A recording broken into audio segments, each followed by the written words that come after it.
पहली बार आया हूँ आपके शहर में, बड़ा अच्छा लग रहा है। आप जैसे लोग, सिकरवार साहब जैसी हमारी महापौर जी, प्रवीण भाई जैसे लोग, सभी लोग हमारे यहाँ साथी हैं। शर्मा साहब बैठे हुए हमारे बड़े भी हैं जी। सतीश जी तो है ये कहते हैं ना, मेरी भव बाधा आरो राधा नागरी सोय, जातन की झाई पड़त श्याम हरि तुति हो।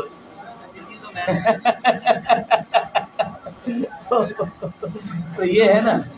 तो मैं तो आया हूँ आप लोगों से बात करने, कोई वार्ता, पत्रकार वार्ता या ऐसी कोई चीज नहीं। आज हम लोगों का घोषणा पत्र, वचन पत्र जो है वो हम लोगों ने दिया है, और यहाँ पर आकर के सिर्फ एक चीज महसूस हो रही है, एक शेर अगर आप लोग कहें तो मैं कह दूँ, बहुत लग रहा है कि मैं उस बात को कहूँ।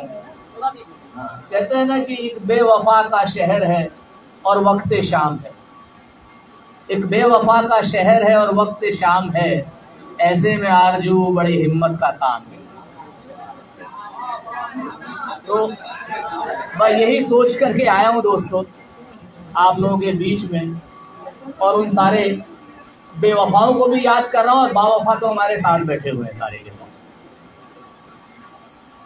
हम लोगों ने आज बात करी है, तो सबसे पहले अगर आप लोग कहें तो एक हम लोग ये वचन पत्र को आपके सामने रख दें और उसके बाद फिर बात करें। क्यों दोस्तों, वचन पत्र रख दें आप लोग के सामने, एक फोटो कर ले, क्यों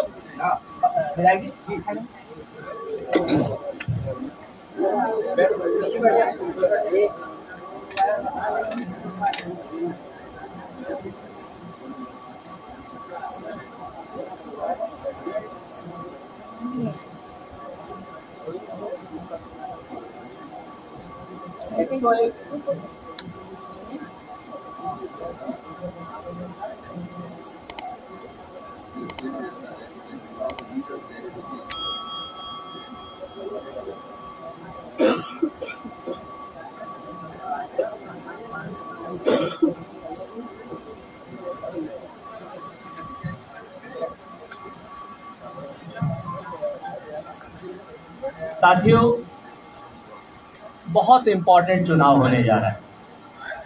ऐसा चुनाव मैंने कभी अपने जीवन में मध्य प्रदेश में नहीं देखा, और विशेष रूप से ग्वालियर और चंबल संभाग का इलेक्शन बहुत महत्वपूर्ण है, क्योंकि यहाँ के कुछ नेताओं की गद्दारी की वजह से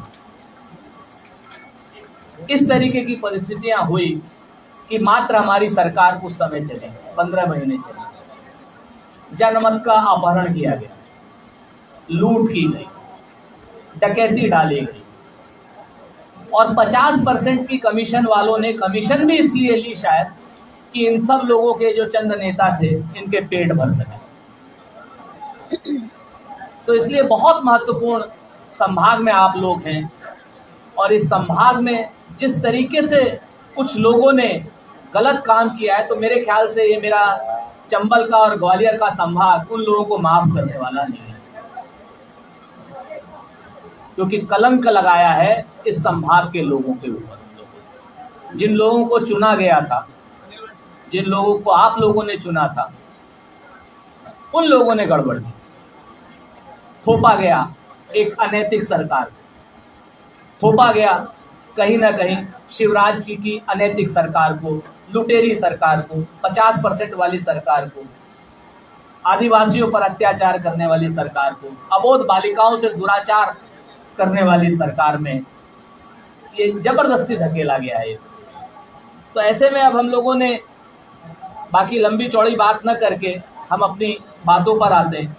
101 घोषणाएं हमारे आपके सामने है इस वचन पत्र में, और ये घोषणाएं नहीं है, ये वचन आपके सामने है। कोई भी अगर एक बात न हो, चाहे वो पत्रकारों के लिए हो, अनुग्रह राशि की बात हो, चाहे वो पत्रकारों का प्रोटेक्शन कानून बनाने की बात हो, चाहे कॉलोनी बनाने की बात हो, सब हम अपनी घोषणाएं पूरी करेंगे, इसमें कहीं कोई दो राय नहीं। इसकी कॉपी मैं आपको जो हमारी है मुख्य वो दे दूंगा, और बाकी PDF के जरिए आपके सामने आ जाएंगी। मुख्य घोषणाएं जो हमारी हैं, सबसे पहले जो मैं चाहता हूं आप लोगों के सामने रखूं वो है किसान के लिए। किसान के लिए हमने कहा है कि गेहूं और धान 2600 और 2500 रुपए में हम खरीदेंगे, लेकिन ये आधा सच है। पूरा सच ये है इसमें, जो मैं चाहता हूं कि आप लोग इसको हाईलाइट भी करें, ये वचन है हमारा कि इसको हम 3000 रुपए तक ले जाएंगे। 3000 रुपए क्विंटल हम लोग खरीदेंगे गेहूं को और धान को, और ऐसा हमने करके दिखाया है। छत्तीसगढ़ में 2500 रुपए क्विंटल पर पिछले 5 साल से लगातार कांग्रेस की भूपेश बघेल सरकार खरीद रही है। तो हम 3000 रुपए लेकर के जाएंगे, पूरे 3000 रुपए तक हम किसानों का गेहूं और धान खरीदेंगे, ये हमारा वचन है। तो मुझे उम्मीद है कि सारे किसानों तक आपके माध्यम से अगर ये बात पहुंचेगी तो बहुत ही अच्छा रहेगा। ये मेरी आपसे पहला निवेदन है। दूसरा, हम लोग नंदनी गौ योजना शुरू करेंगे। 2 रुपए किलो की दर से गोबर खरीदने की बात करेंगे। युवाओं के लिए, जो बेरोजगार युवा हैं हमारे, जिनको ठगा है शिवराज सरकार ने, जिनको ठगा है यहाँ के नाराज महाराज और शिवराज भाजपा ने, उनके लिए 2 लाख पद रिक्त हम लोग पूरे करेंगे। उनको रोजगार देने की बात करेंगे। ग्राम स्तर पर 1 लाख नए पद सृजित करने की बात करेंगे। उद्योगों का हब बनाने की बात करेंगे और एक युवा स्वाभिमान योजना लागू करेंगे जो बेरोजगार युवाओं के लिए होगी। 1500 रुपए और 3000 रुपए। ये अभी बात हो रही कि डिप्लोमा धारक तक हो या अंडर ग्रेजुएट हो या पोस्ट ग्रेजुएट हो, ये बात हो रही है, लेकिन 2 इसमें रहेंगी कि 1500 रुपए और 3000 रुपए। जैसे हमने कर्नाटक में भी डिप्लोमा धारकों को, कर्नाटक में हम लोग 1500 रुपए दे रहे हैं और 3000 रुपए हम लोग दे रहे हैं वहां डिग्री धारकों। आप राजस्थान में जिस तरीके से हम लोग 25 लाख रुपए तक का मुफ्त बीमा दे रहे हैं स्वास्थ्य का, उसी तरीके से, और हम देके दिखा रहे हैं, अशोक गहलोत की सरकार दे रही है। पूरे देश में इकलौती सरकार है कांग्रेस की जो 25 लाख रुपए तक का मुफ्त इलाज दे रही है। तो मध्य प्रदेश की सरकार 25 लाख रुपए तक का मुफ्त इलाज करने के लिए वचनबद्ध है। बेटी विवाह योजना में 1,01,000 रुपए का शगुन। सामाजिक सुरक्षा पेंशन हम लोग 12,000 रुपए करने की बात कर रहे हैं। और बिटिया रानी योजना में हम लोग जो बात कर रहे हैं वो उसके विवाह संस्कार तक 2,51,000 रुपए का लाभ देगा। एक और चीज है, हमारे जितने नए बच्चे हैं, नए युवा हैं, मैं आज सुबह ही सुबह आपके यहाँ रूप सिंह क्रिकेट स्टेडियम गया था, तो तमाम बच्चे क्रिकेट खेल रहे थे, लड़के लड़कियां क्रिकेट खेल रहे थे, अच्छा लगा देखकर। तो हमारी पूरी योजना है कि एक आईपीएल की टीम मध्य प्रदेश की भी होगी। आईपीएल की टीम होगी मध्य प्रदेश की। तो अब ये है, ये तो तमाम चीजें हैं वो आपके सामने मैं रख दूंगा। तो हम सीधे सीधे शासकीय कर्मचारियों को प्रोन्नत करने की बात कर रहे हैं। आउटसोर्सिंग कर्मियों की मांगों पर न्याय भी करेंगे, ये हम वादा कर रहे हैं आपसे। जल का अधिकार, स्वास्थ्य का अधिकार, बिजली का अधिकार, शिक्षा का अधिकार, खाद्य का अधिकार, और पहले भी हम कांग्रेस के समय में दे चुके हैं। Right to information, right to food, right to education, सब दिया है, मनरेगा दिया है। तो हम यहां पर भी मध्य प्रदेश में भी इन सारे अधिकारों को देने की बात करते हैं। बाकी हमारा वचन पत्र है 101, हमारे वचन है, आपको पीडीएफ के जरिए भी हम भेज रहे हैं। हाँ, मैंने पत्रकार साथियों के लिए पहले ही कहा था, पत्रकार साथियों उसकी डिटेल भी बता देता हूं आप सब लोगों के लिए कि सम्मान निधि जो है वो बढ़ाकर 25,000 रुपए करेंगे। पत्रकारों का निःशुल्क स्वास्थ्य बीमा परिवार सहित हम करने की बात कर रहे हैं, और पत्रकारों की परामर्श समिति का भी गठन करेंगे जिसमें सिर्फ पत्रकार होंगे, कोई पॉलिटिशियन नहीं, कोई सरकारी कर्मचारी या सरकारी अधिकारी नहीं जो कि आप लोगों की बात को घुमाने की बात करता है। और पत्रकारों के लिए महानगरों में न्यू सिटी निर्माण करने की भी बात करेंगे। और ये जो चैनल पर ये मनमाने ढंग से आरोप आते हैं, मनमाने ढंग से प्रिंट मीडिया पर आरोप आते हैं, आप लोगों से बात करके विज्ञापन देने की स्पष्ट और पारदर्शी नीति लेकर के आएंगे। ये हमारा वादा है आप लोगों से। तो ये सारी चीजें हैं, जैसे आस्था और विश्वास की हम लोग बात कर लें कि चाहे श्री राम वन गमन पथ का निर्माण शीघ्र पूर्ण कराने की बात करते हैं, माता सीता मंदिर श्रीलंका की योजना को आरंभ करने की बात करते जो सरकार ने खत्म कर दी थी। तो ये सारी बातें हैं, आप लोगों के सामने हैं। आप लोगों के तरफ से अगर कोई प्रश्न हो तो मैं प्रस्तुत हूँ।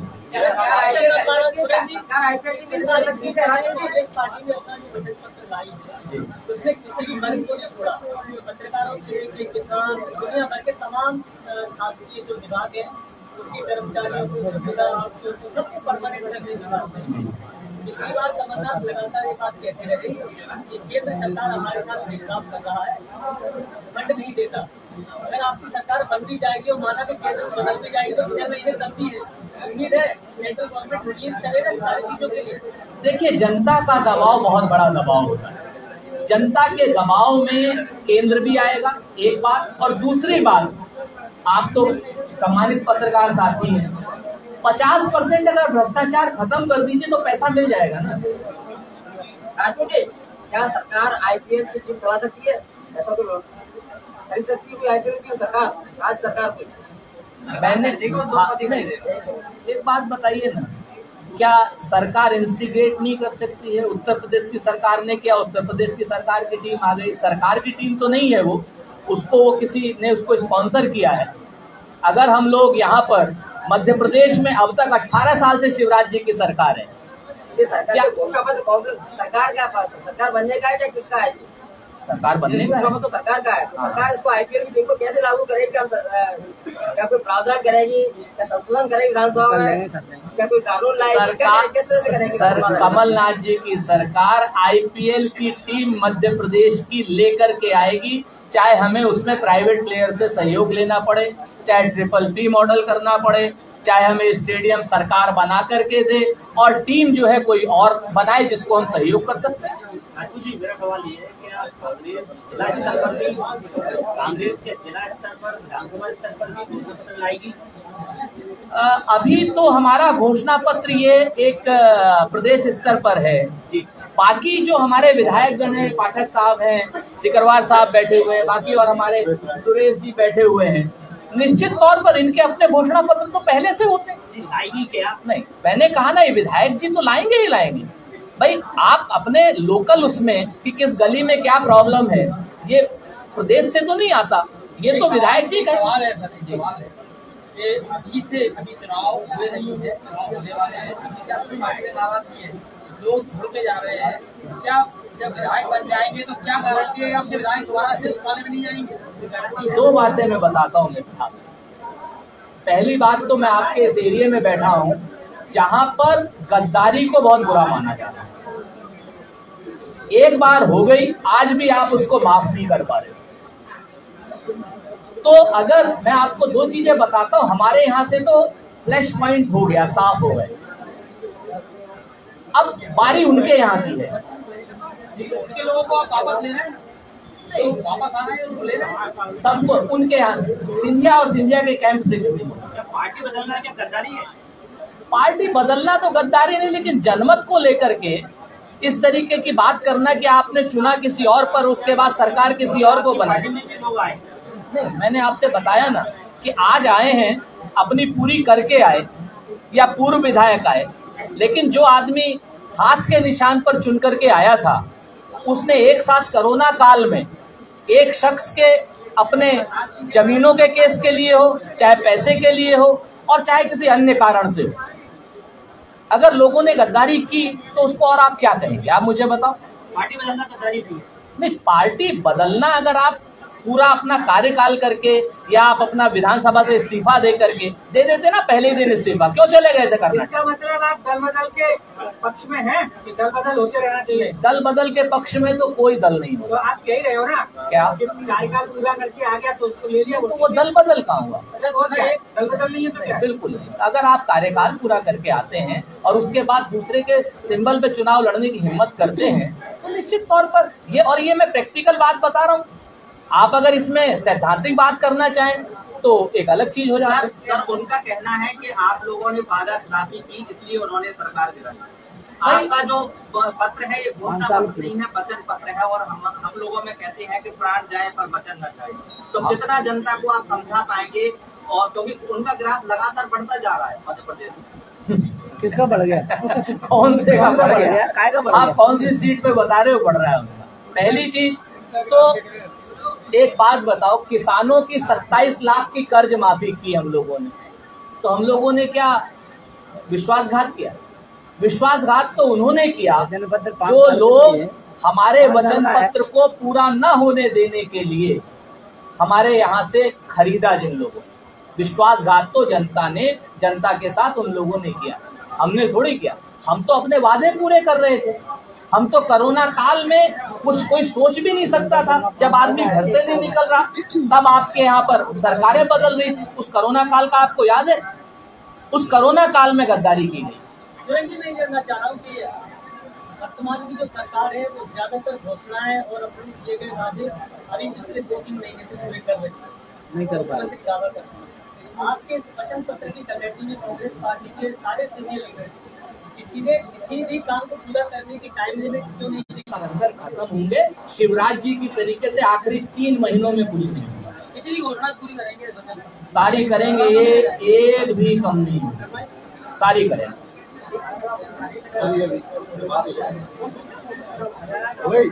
एक बार हम लोगों के लाइव फोटो कराना। हाँ मिलेंगे।